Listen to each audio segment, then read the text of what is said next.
Hello and welcome to an album a day, day 221, going through my vinyl collection, an album or so at a time. Got one, I don't know if this is my last one with this band or not. Should have looked at that before, I guess. But this is the only compilation I own by them.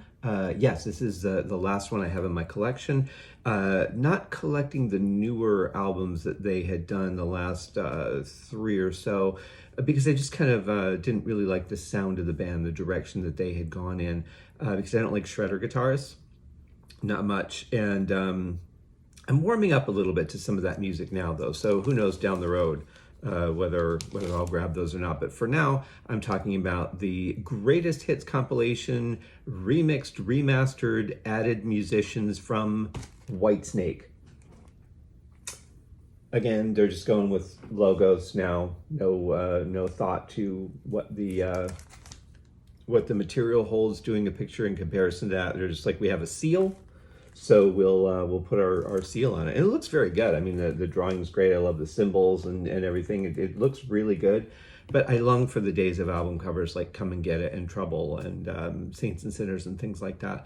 I did some research on this one, and I cannot find it listed that this is 180 gram vinyl, although it does feel like it. It does feel heavy. I'll have to grab one of my 180 grams and do like a comparison, but this definitely feels like heavier than regular vinyl. This is one side of the label of one of the LPs, and the other side, of course, the same as the cover. Very nicely done, I have to say. I mean, it looks great. There's nothing wrong with it. It's just that, when you've got a band that has had some really nice album covers, you kind of want the nice artwork to go with it, Here is the second one. Or is that the first one? Nope, this is the second one. So a little bit of a different design there. Yeah, that definitely feels like 180 gram. But I couldn't find anything on it. Interestingly, though, I did come across an interview with David Coverdale promoting the Purple album, where he said he was in a band that opened for Deep Purple in the early days of Mark II, which I had never heard before. That's very interesting. So anyway, front of it, nicely done. I mean, it looks professional, it looks good, all of that stuff. Then we go to the back, and it's got promos for other albums that you can get and the song list. Being that it is a double album, it's a nice thick jacket, I have to say. Spine is actually very thick on that. It is a gatefold, which is always nice. You've got some history on the songs, which is really cool. He did bring in Derek Sherinian, who I've played with in the band Era Patches, and I think in a couple of songs. And found some solos that were on the tapes but not used. So there are some differences in some of these songs. I have not listened to this yet. I got it sealed, so it is still in perfect mint condition. We do have some sleeves that are just black, and that's okay. Because what's most important, obviously, is the song, but you really don't get much to look at as far as that goes. What we do get, though, is we do get this lovely lyric sheet, lots of songs to cover because it's a double LP, and of course the font is reasonably small to try and squeeze everything in. And this came out in, let's see,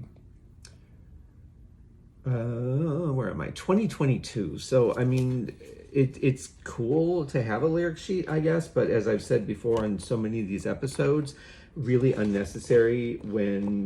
If you have to make it that small and unreadable, it's really kind of unnecessary to put a lyric sheet in there, because anybody can go on their phone or go on their computer and just look up the lyrics. So I would say kind of a waste for me. But I do like inside the gatefold, getting all the the background on the songs and everything. That's really cool. That's the kind of stuff that I would be more interested in.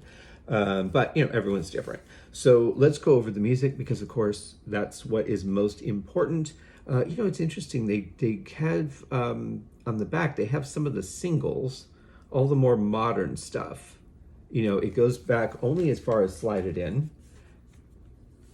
And you're getting singles like The Deeper the Love and Is This Love and things like that, but they don't go beyond that. So beyond that, they were a rhythm and blues band. It was really kind of slided in that started the change towards a slightly heavier, more hard rock tone, and then going on to Whitesnake 87, which is when they started with the shredder guitarist kind of thing. So interesting that that they're only promoting those. And I would imagine singles like The Deeper the Love and Is This Love, while they may be saying, here's hits that are on this, and musically they don't go back any further than that also. It's interesting that they're like, here's everything from when we became a modern sounding band. So anyway, we open with Still the Night, classic song, huge hit for them, great video on MTV. I remember that being a huge deal. Here I Go Again, same thing, huge video, really helped break Whitesnake too, because I remember an interview with David Coverdale, I think it was in print, where he was talking about how they were out of money, he was hugely in debt, and it was really sort of the videos and the MTV generation that got the band back on the map and really saved them as far as, being out of commission. Then we follow up with Is This Love, excellent song. Originally written for Tina Turner, and he decided not to give it to her. Wise move. Although I would love to hear her sing that song. I think it could be really interesting. Give Me All Your Love, which goes back to the Slide It In album. Love Ain't No Stranger, back from Slide It In. This is starting side 2 is Love Is No Stranger, or Love Ain't No Stranger. Jeez, it's too early for me. Then we go to Slide It In, Slow and Easy, and Guilty of Love. So that's half of the Slide It In album there.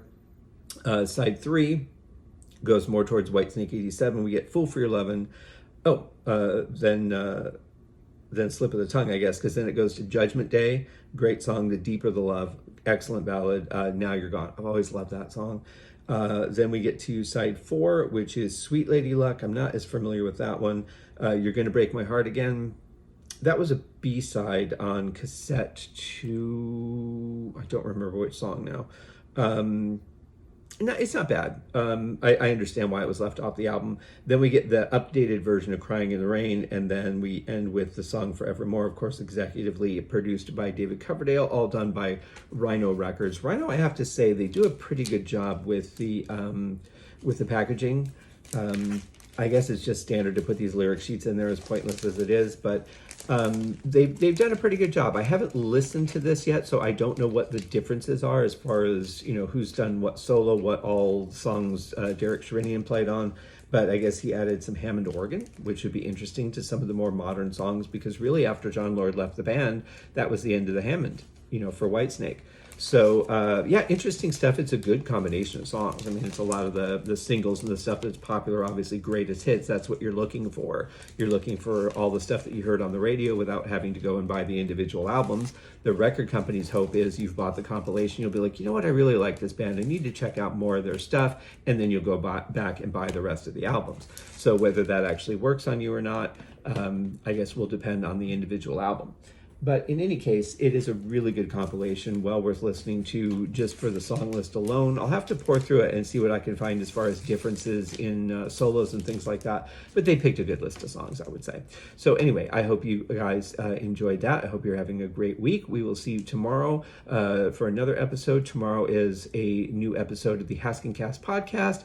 Did Deep Purple Smoke on the podcast today. Gypsy's Kiss is our song for today's episode. We'll see you guys tomorrow. Have a great one. Cheers.